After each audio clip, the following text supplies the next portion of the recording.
Hey everybody, this is Oploid, INFJ, and I'm here with host Eric, ENTP, and today we're going to be talking about TEFI in both of us. As an ENTP and as an INFJ, TEFI and FITE is something which would be on the dark side for both of us. So we thought it might be quite interesting to see how we relate to it. So without further ado, Eric. Well, I suggested the TE topic, and to the extent that one can deal with these things in isolation, I like the idea of talking about TE specifically because I have come to understand my own lack of ability in that area more clearly as to what it means than I used to, and I feel interested in discussing the specifics of that. But also because I've come to understand how what polar TE looks like through Cam, and to a lesser extent Opaloid as well. I occasionally see the INFJ version of that, and I see how my old understanding of it, which was heuristics based, was the Scrubs version of TE.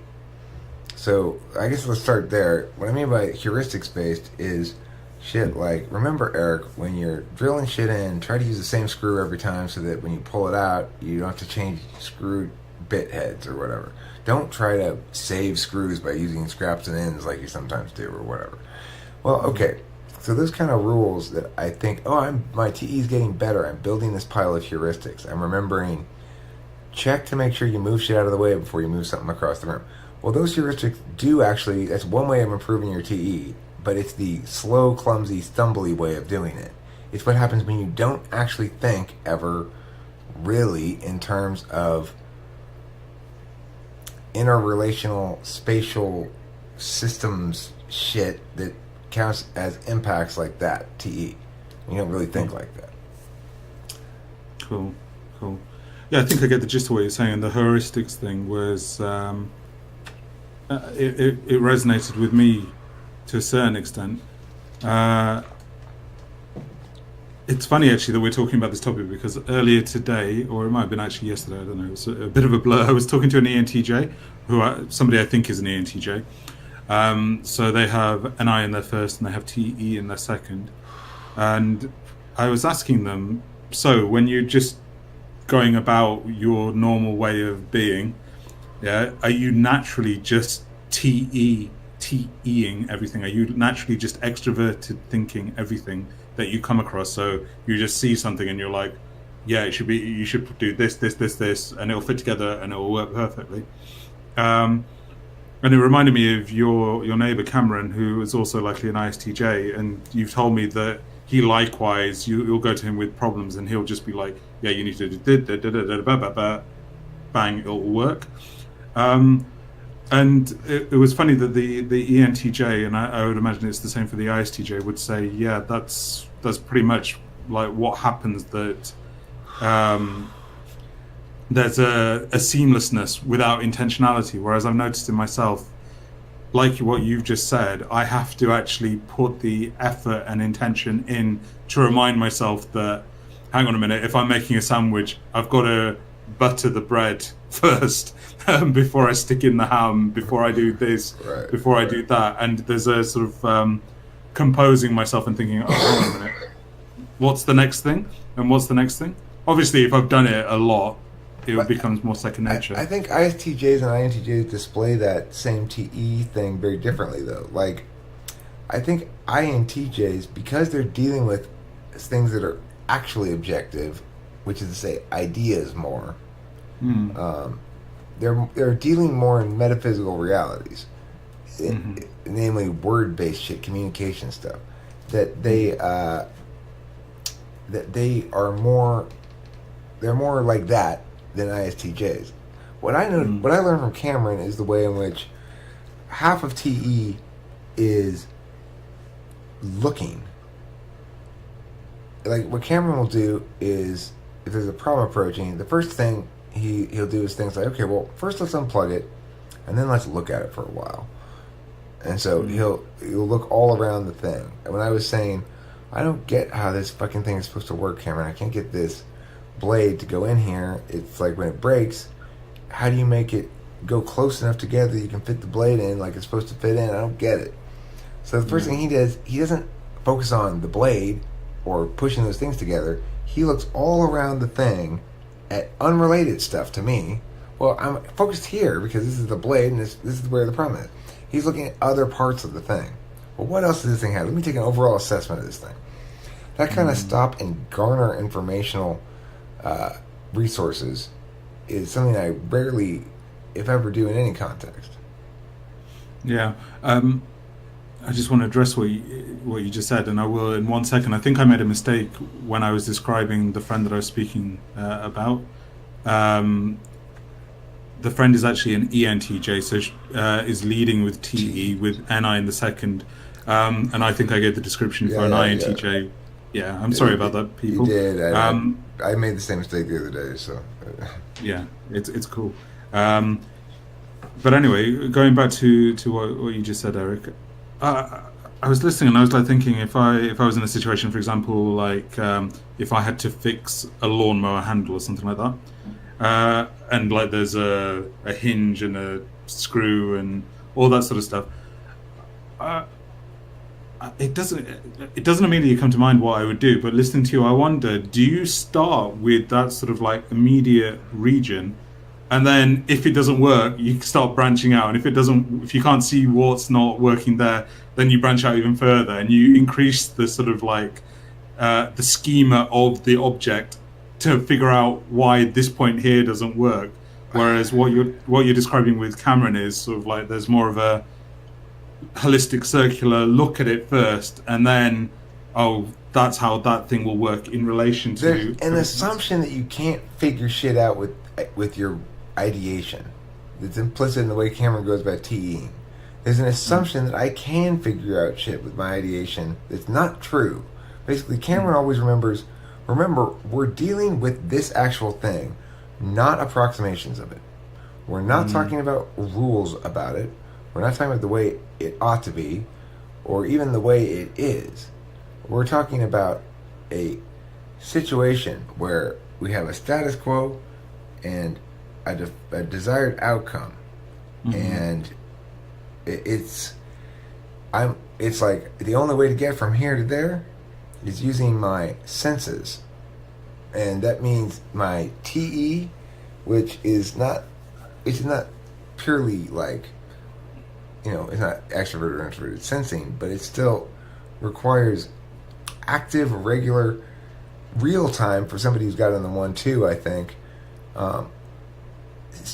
Informational updates about how your knowledge relates to what you're taking in informationally, and how things you do change the status quo. Yeah, so as I'm listening, what's coming to me is that, so your friend Cameron, who's an ISTJ, it's as though there's a schematization, I finally got it out, schematization, but a schematic which is being built up, but it's based upon, and this is I think the key thing, it's based upon material which is actually concrete and solid. It's there in front of him, to actually then sort of like form it in his mind's eye, connected to his senses and the physicality of it. Whereas what you're describing with yourself sounds as though there's a abstracting away, and with that the ideating of like how the screw should work, irrespective of its concrete actuality. Have I got that right? Yeah, basically it's the idea that, okay, I need to affix this to a wall. Okay, well, my first idea is I'm going to screw a screw in there. And I think, well, I need a big screw. And blah, blah, blah. And what I don't pay attention to is something like, oh, this wall is really thin. This screw's going to go all the way through and poke out the other side and poke into something on the other side. Because the full limit of my scope of analysis of the TE situation is the fact that I need to get a screw in here so I can hang this here. I'm not thinking about the environment as a whole. I'm not thinking about the wall. I'm not thinking about I might be thinking about like it from a learned heuristic standpoint. Remember, Eric, this kind of wall needs drywall anchors. Or remember, Eric, this particular wall has wooden slats. You don't need anchors. Or I might remember things like that, right? But it's always going to be about the task at hand. I'm not going to actually broaden my scope of analysis and go, but wait a second, Eric, which wall are we doing this to? How is this screw that I've chosen here? Because, oh, well, I like this one. This one stands out. You know, like, this is another way I'll pick a screw, right? I'll go in the bucket and say, well, what screw am I going to get? Because this is a random job, so I'll just take a random screw from the bucket. I'm not going to go to my box of orderly screws. So I'll go, oh, this is a kind of a cool one. And then I'll put it in, and I'll realize something like, oh, but it's got a square head to it. That's what made it cool. Maybe I want to use it. But actually, the thing that I'm supposed to hang on it is circular, and the square is actually a little bit too big, and I forgot to check to make sure that that's the right size for that hole. It's like, that's the thing. It's the failure to anticipate, or the ability to anticipate, how the various finite number of things that are in your TE environment, or like TE game board, interact with each other in unpredictable ways. It's like any about a finite physical system. Okay, so it's okay. Just one second, don't worry. I'll just resize and it should cut Okay. out. Man, I gotta grab something from right here. I'll be back in a second. Okay. I'll just reload actually just for 1 second.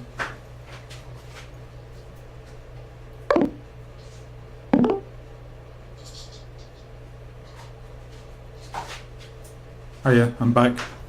I'm back too, almost. And Okay, I'm sorry people about that technical glitch. It was just echoing at my end, so very off-putting when I'm speaking. So what I was going to say, if I can remember rightly, was again, it's that sort of like physical schematic. The other thing that came to me listening to you as an ENTP approaching that task is that there's that ideational quality with the NE, and also what I'm picking up is that impulsiveness or impulsivity to actually just get it done quickly, and it doesn't really matter. It's just like there's a spontaneous ad hoc. Yeah, I'm going to put this up. Let me just put a bang. Let me just do it. But the other thing is, what I noticed is there's the SI bridge with the NE where it's like, oh, hang on a minute. The SI sort of like intrudes and reminds you that, oh, when you did this last time, or when, prior experience, you need to take into account X, Y, and Z different factors. right. The other thing that I wanted to bring up was with an INTJ versus an ISTJ. So an INTJ with an ITE in the lead. What do you think the key difference would be with Cameron, the ISTJ, Versus an INTJ? Yeah, we sort of like were going Okay. there in the conversation before, Right. but So let's just expand upon it. I think the difference primarily is that INTJs deal with metaphysical objects like INFJs and ENTPs do primarily. And they deal with metaphysical objects about more physical things, maybe. But at the end of the day, they are less real time as a consequence. That anytime you're dealing with the objective more than the subjective, then you're going to be more turn based and less real time, because objective means defined and limited in its scope of meaning in some sense, mostly. So for somebody like an INTJ, they're not going to link it so much to their sensory environment. It's going to be less about actual physical systems and more about systems of social, emergent systems of social interaction without the focus on the people. I think another good way to think about TE and FE is simply to say, if you're a TE Dom, if you're an ENTJ, you come right out and you think, how can I figure out how to do this without utilizing other human beings? I can use other idea dumps from human beings, books and stuff like that. I can use human beings in their job capacity as instructors or teachers or something to learn information. But I'm not going to seek to solve this particular goal situation by interacting with others socially, by calling on people to help me, by asking others to give me assistance. if you're FE, you're not gonna. If you're FE tool, I mean, if you're FE DOM, then it's gonna be the same thing. You default to turning to other people whenever you have a problem to figure it out via the gathering together of human resources. Human resources versus the alternative. So it's the tool function ones that have the polar. If you are like Kimberly, and by default you always turn to somebody else to help you solve a problem that's TE-ish, then what will happen the other night with the refrigerator will happen in your life. Like, the thing is, our refrigerator, on the front of it, it's got a digital display that tells you the temperature of each thing. And it's got a button that says, freezer temperature, and an arrow up and an arrow down.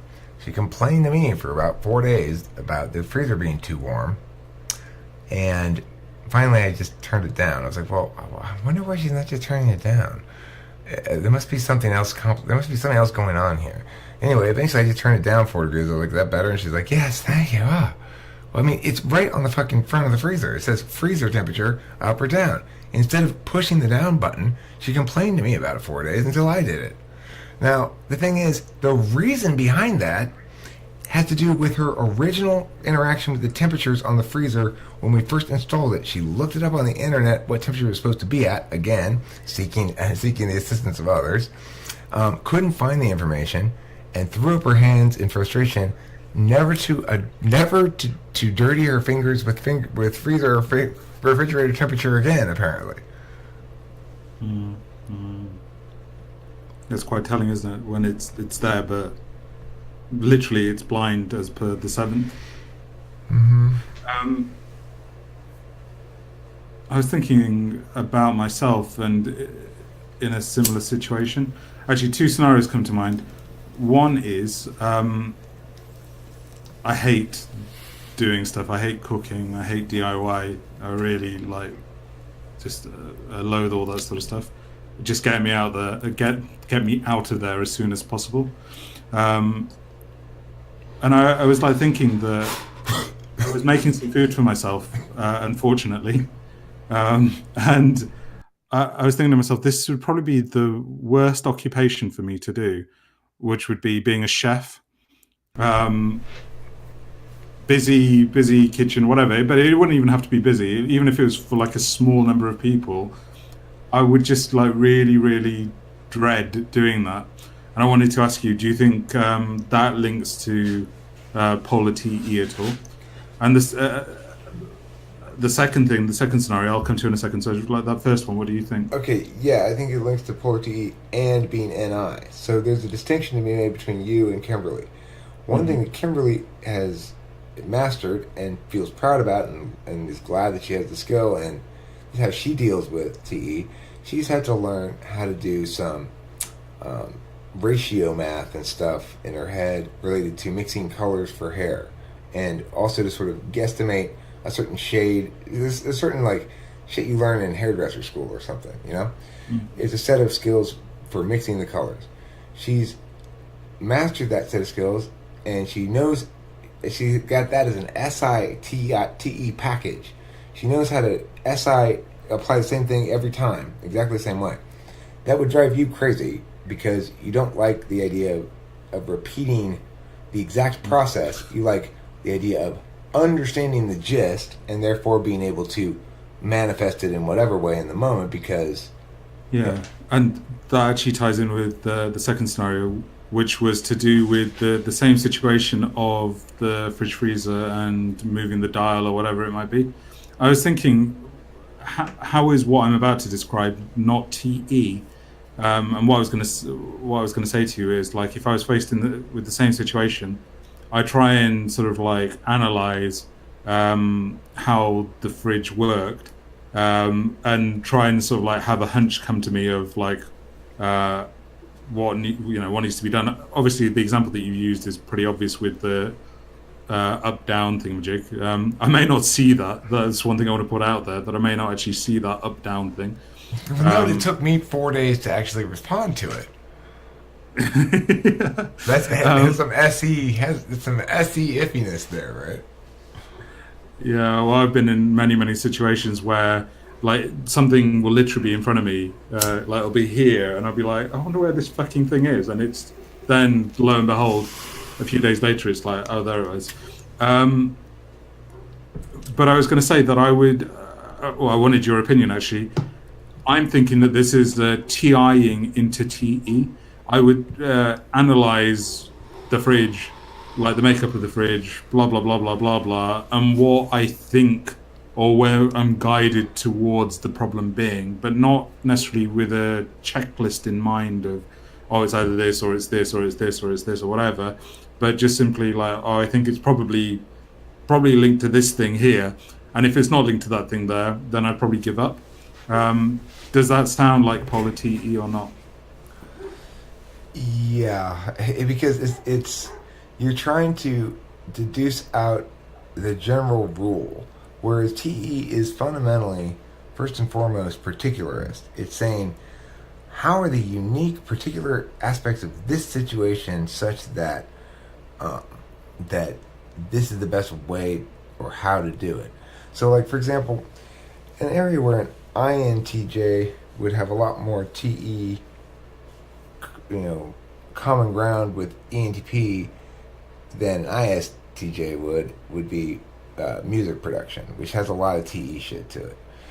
So when I make a song or whatever, I'm pretty bad at the TE aspect of it, because the TE aspect of it understands additionally, it doesn't just understand how to do things, it understands how knowing how to do which things are more important than how knowing how to do which other things are less important. So, Cameron uses good TE, and I'll say, oh, I learned something from Cameron. Then I'll try to do it in an equivalent situation. He'll be like, no, not in this. No, you don't do that here, because we don't need to do that one in this one, because this is going to be fine. We don't need the extra thing. He's totally deriving his conclusions from the actual particulars, not from any general rule that he's deduced out, SI or otherwise. The reason the SI link in that capacity is going to be found in what he's TEing about. So he makes shit that makes him be more of how expressive person,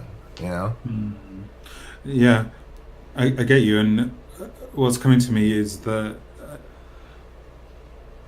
I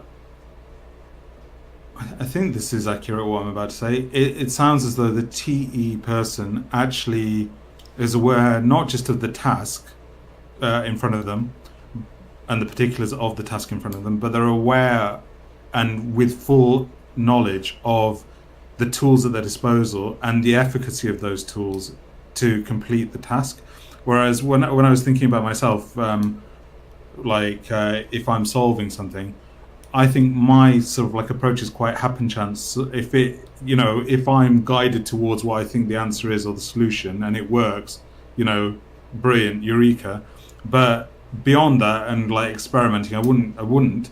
And the other thing is, I'd probably just start randomly flicking things, or like, oh, I know, I'll just pick this up and try and shift something here.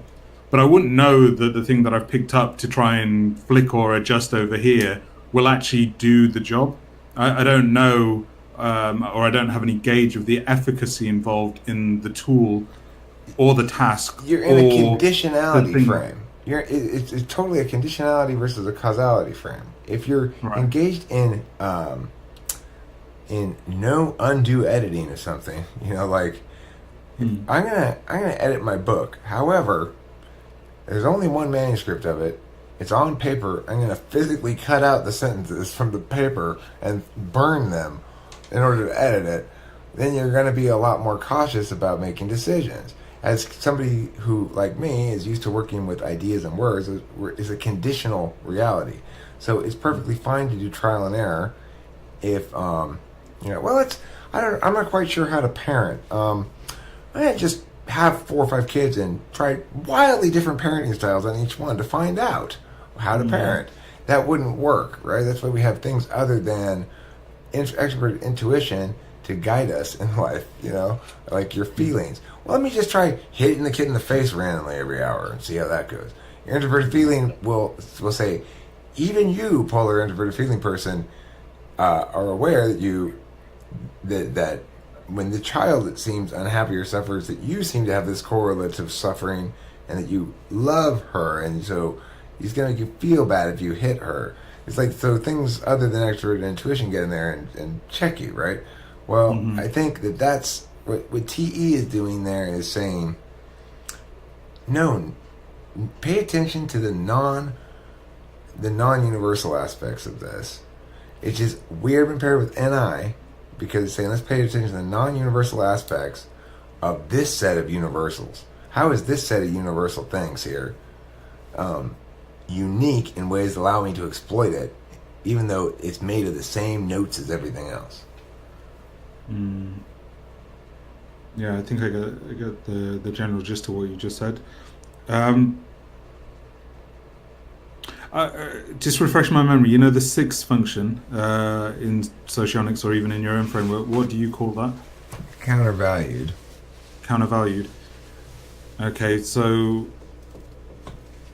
It's You still there? utilitarianism is TE's what you might call its normative criterion would be utilitarianism.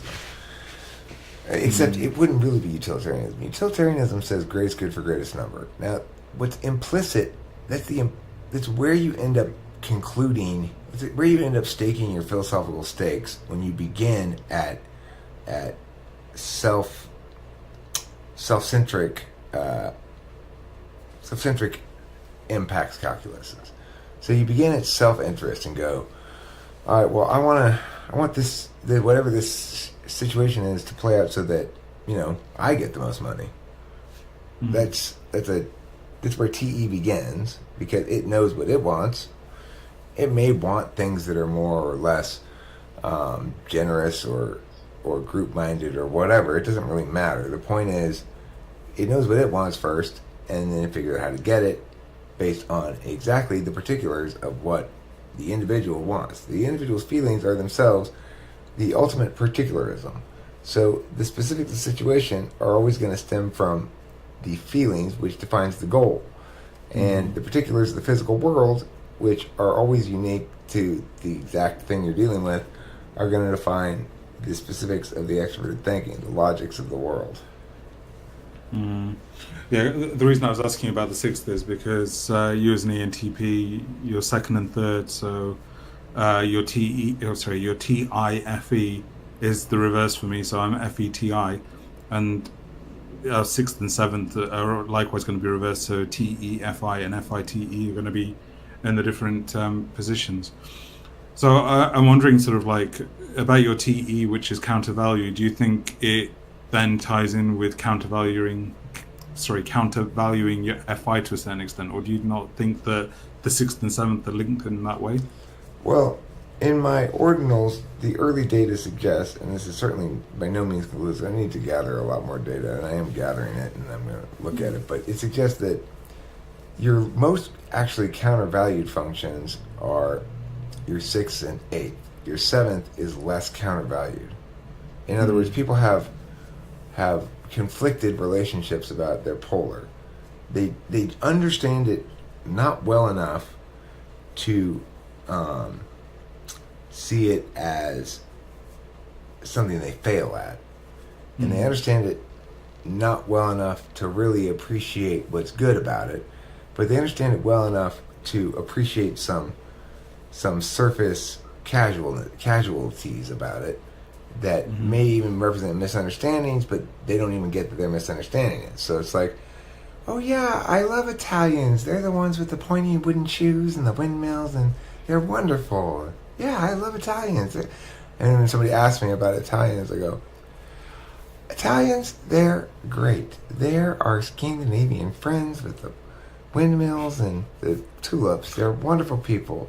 And then, as far as I know, I'm saying to a test, for example, a typing test, I'm telling that typing test false information about my seventh function, possibly. So it's like, when I look at those ordinals, seventh is the least reliable of where it's going to land in the placement in early data. I get you, and I was thinking about myself. If I truly am an INFJ, then I would be countervaluing FI. And I was curious specifically about the phrase countervalue because I actually looked it up. I looked up the definition a few days back. and it came up with like military stuff to do with countervalued assets, where or targets or something like that, where it's not the target in and of itself. It's not the asset in and of itself that's targeted, but something of equal value, but not necessarily a military thing, which is focused on. And I wondered, sort of like in your schema of countervaluing, do you mean that it's something that you're against valuing, or do you mean that it's something which is equal to your second, but is not quite the same? Do you know what I'm getting at, or not? Well, I mean, and first of all, before I link the cardinal functions, when I mean countervalue, I mean it like the negationary version of to uphold a value. It's like to uphold to hold up a value as not to be prioritized. You know that because of value, there are always going to be some instances where it counts as where everyone's going to agree that it's useful and of value to display that quality. None of the things that we're using as words to describe values, quote unquote, are always negative, have a purely negative connotation. Most of them have a majority positive connotation. So, in other words, to say that you countervalue something is to say, when values conflict, as they sometimes do, we ought never prioritize this value, which, while I may agree is a value that could be upheld, my whole point is not just that we ought not uphold it in this instance, but that we ought not uphold it when they're in conflict in almost any instance, because it's the countervalued one. Okay, so if I've heard this right, and actually what your answer ties with the military thing that I saw, it's as though there could be a parity between like the strength of the value, but it's basically whether you go with your second as opposed to your sixth, even though you're aware of the possible parity of the value. Is that right? Right. Well, because the thing is, we talk about situations where, like, well, I hate TE because it causes blah, and there's some negative impact thing. What we really are saying is, I don't like the misprioritization of a ends-based calculus in contexts where we ought to use a means-based calculus. And the reason is because I countervalue ends-based calculi in general. They link too much to the physical world, the world of sensors, the world of sensations, the world of well, it doesn't matter how brilliant you are, Eric. You didn't make enough money this quarter, you're fired, or something like that. I don't like that world. So I'm necessarily going to countervalue. If I'm strongly countervaluing TE, for example, then I'm not going to have a great relationship with SE either, probably, unless, I guess that's what makes ESTP so weird. They're conflicted types. They're not, all my shit's consistent with each other's shit, except at the end, just like you. But taking ESTP, for example, they physically act first, then they go, justify. It's fucking backwards. I was going to say, for me, I'm sort of like returning back to the sixth law. I just wanted to say, for me, I think that FI is something that I'm aware of in myself. But at the same time, I feel like it's something that muddies me. It sort of like takes away my clarity, or I don't know. I feel like, yeah, okay, it's there. I'm feeling whatever emotion it might be, but yeah, I could do without it and like move away from it. Do you think that fits? I mean, the reason you would countervalue FI in the same sort of logical relationship that the TI would be like, it precludes you from being as disinterested in your calculus. I had this big fight with Shane last night about interested and disinterested objectivity and stuff, and he read me a definition of objectivity that said not using personal feelings and opinions, basically making it disinterested calculus. And the thing is, for you, it's like FE is ultimately a metaphysical function. It deals with people's emotions and statuses. And with NI, you just sort of pop into your head. You just know, like, oh, Eric's upset about something or whatever. You know, well, those kind of things. The FI is gonna make that less reliable, because it's while FE is best done from a disinterested place. In other words, from a position of observational invisibility. Like, your NI FE work best when you allow yourself to become observationally non-existent, almost like out of phase. And so your NI and FE are working without having to worry about this other thing called yourself that may have biases that might interfere with NI FE correctness. Then when you start having feelings, you're like, oh, this moisture, the machinery is not operating quite as well. You know, I'm getting some shorts in the NI computer, and I'm getting some it's too humid and hot in here now, and the operator who's sitting behind the FE board is getting all sweaty, and he's smearing it. I think it says Ohio, or I'm not sure. Yeah, I get you. And what I'm wondering, though, is if there's a tug of war between sort of the second and sixth. So within you, do you think there's a tug of war between the TITE, and within me, do you think there's a similar tug of war between the FEFI? Because in particular with the FEFI, I don't know how you would, if there's an element of hierarchical nature to FE, surely that's predicated upon you knowing like your own value or worth, which is FI. So there must be some sort of like informing, but also a tug of war of like, no, me, no, like FE, the other. I'm wondering if there's a similar thing with TETI, where it's like TI, no, like universal logic, universal consistency, internal logic, etc. Whereas the TE is that particularist, this schema, this system here and now. Do you think you feel there's that push and pull between the two or not?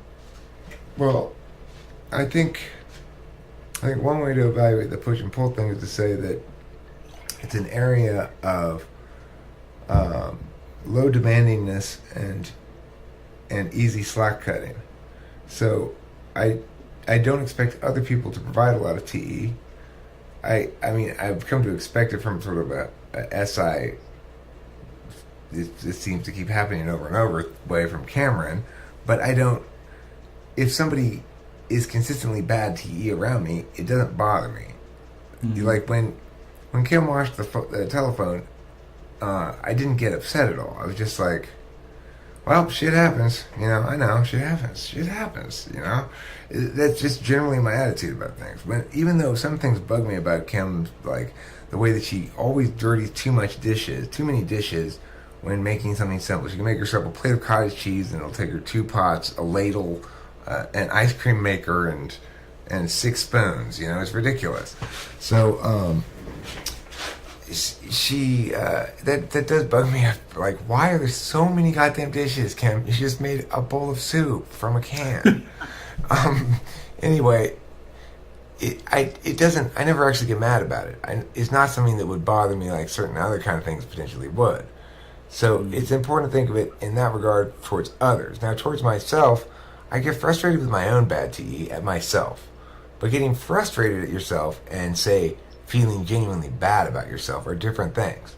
I genuinely countervalue it. Which means I may be a little hatery towards people who are better TE sometimes or something, but when I exhibit bad TE, it kind of makes me laugh at myself, or I get frustrated. Like if I'm in a low frustration tolerance mood, I might throw a little foot stompy tantrum, but I'm not going to feel shame.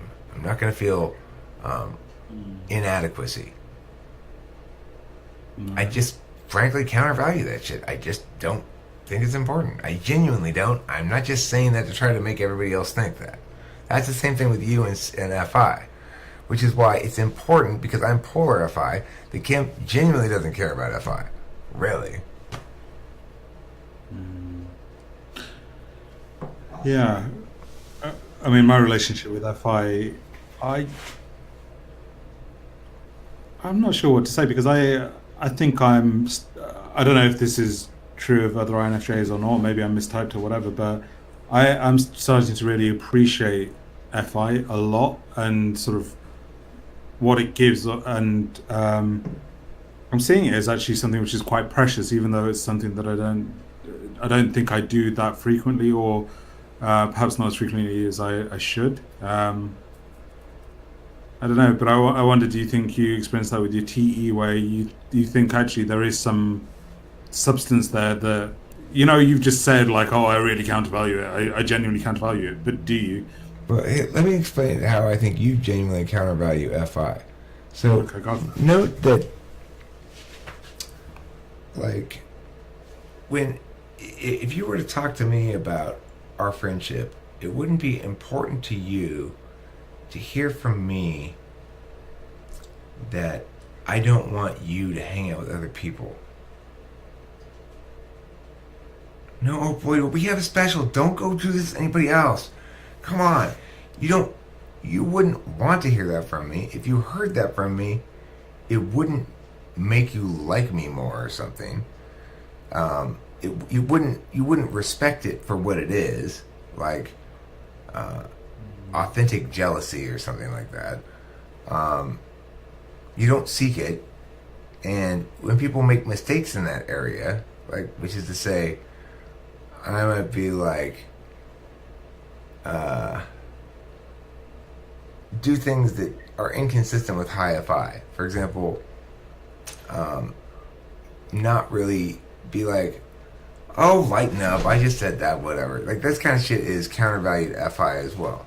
So you wouldn't be bothered very much by that. You'd note it. Unlike me, you might be polar to it, but to say you countervalue is to say, oh, I'm never finding myself prioritizing that in favor of some other angle, such that that's a matter of bother for me, really. I don't know if this is accurate or not, but I'm sure I came across it somewhere that your sixth is something that you might do privately.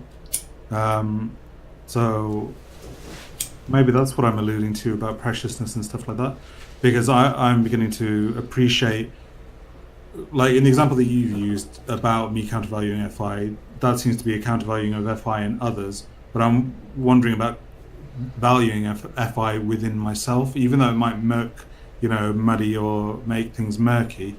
I think the moments that I do have of it, even though I dislike it at times, I also do value it at the same time. It's a masturbatory function. It is. It's a what? It's an ontologically masturbatory function. Emancipatory. Yeah. Masturbatory. Masturbatory. Masturbatory. An ontologically masturbatory function. That's how you ontologically masturbate. It's like this. It's kind of like throwing your giant salad, tossing the giant salad. Anyhow, that's gross. Your sixth function may be the most ontologically masturbatory because I like doing TE on exactly my terms, right? I don't like when TE realities run afoul of Eric. Like, it punched through the wall, now it's going to be hard, now I don't want to do it, and fuck this noise. Which is every project you start. It's just every other project. Okay. Half the time I get lucky and I pull the shit off and it works fine. The other half the time I'm stomping my foot and frustrated. And I'm not. That don't put too much weight in that 50% statistic there. It could be somewhere there's about a 40% margin of error there. So go ahead, upload. No, that's cool. I was just thinking, should we wrap this up? Oh yeah, I forgot what we were doing. Just about this video that we've just done, please like, share, subscribe, comment, etc. Please also check out Eric's new book, which is just released. That was the video just before this, and he's offering coaching services and everything like that. Moving on to myself for a second, I'm just about to create my own solo videos on my own channel. I'm going to be putting my first one out there in the next few days. Hopefully by the end of this weekend, definitely will be my first solo video on my channel. And my channel is Opaloid, so Opaloid. See, I can't even spell it. That's how new it is. But please come and subscribe to that channel, and you'll be one of the first people to see like the new content that will be coming out of me, and hopefully it'll be good stuff. I anticipate good stuff. Also, after he released that first video, you can check my channel next for the scathing critique that I'll be issuing. Nitpicking every single thing I think that could be improved on. Not really. Okay, and returning back to this video and the content of it, hopefully it was of some value. And please leave your feedback below. I hope it was completely worthless this time. I'm changing it up, Opaloid. We've been hoping that things are of value for too long here. I hope this video is completely worthless to you. Because it's worthless as the video is just proof positive you should buy my book. It's called Exciting Tables and Words About Human Personality, which will be so much more worthwhile than this video. Also, if you'd like to be typed or talk to me for an hour about whatever, I'm available to do that via PayPal or via the store, twfpcollectibles.com. You can Facebook message me if you want the PayPal, special Facebook PayPal message rate. And yeah, Opaloid's channel's coming up soon, so there's a bunch of advertising here at the end, and we know that's your favorite part. My favorite part is, and don't forget to eat plenty of cheese. Well said, Kimberly. Well said.